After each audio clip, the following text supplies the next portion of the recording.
Grabe na nga ang traffic, grabe pa ang hirap sa pagbubuk ng masasakyan sa mga ride-hailing app at ang mahal pa. Nasa frontline ng balitang yan si Brian Basa. Pauwi na si Charis matapos mamili ng kahon-kahon sa palengking ito sa Mandaluyong. Naisip niyang mag-book sa ride-hailing app.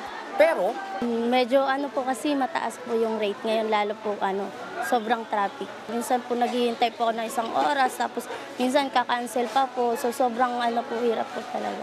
Ang ending, magta-tricycle na lang siya.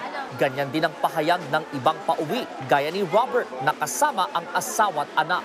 Bis na makakauwi na dapat mapagpahinga, di agad nakapagpahinga dahil sa minsan matagal yung book, traffic, ganun. Minsan nagji-jeep kasi mas mura siya.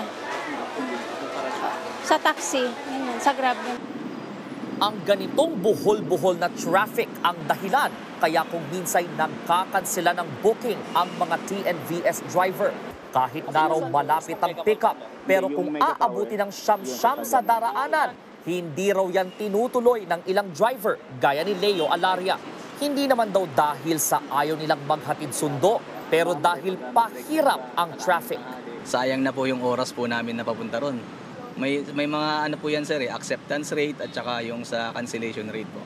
Ako naman po, minamaintain ko po yung cancellation ko sa loob ng isang araw, mga 2 beses lang or 3 sa loob ng isang araw po yun. Batay sa patakaran ng Grab, ratings ang apektado sa mga driver kung sila ang magkakansela. Obligado naman ang pasaherong magbayad ng 50 pesos na cancellation fee kapag nagkansela sila lampas sa 5 minuto matapos ang booking. Inaalmahan yan ng ilang pasahero. Kailangan din medyo sa amin kasi wala naman dumadating. Kaso nagbabayad ka pa eh. Dapat po tanggalin kasi nagdodoble din yung gastos. Ang mga reklamo ng kanseladong booking nakarating din sa Senado. Pero pag pasahero mag-cancel, may 50 pesos na fine. Pag kayo nag-cancel, wala. Star lang pinagsasabi mo. O ba't gano'n? Lahat puro paborable sa inyo. Paano yung mga consumer ninyo? Paliwanag ng pamunuan ng Grab, may parusa naman sa mga driver na mababa ang rating. Napapansin na po na halimbawa cancel po siya ng cancel, sa bahagi rin po ng ating driver, nagkakaroon po ng evaluation kung kailangan pong suspindihin naman ang kanyang account.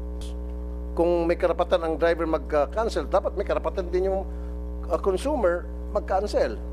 Depensa naman ng Grab, hindi nila basta-basta matatanggal yan dahil alinsunod ito sa regulasyon ng LTFRB. Sabi naman ng LTFRB, kung irereklamo sa kanila ang pag-cancel ng driver ng Transport Network Company, maaari silang patawan ng multang 5,000 pesos. Nagbabalita mula sa Frontline, Brian Basa, News 5.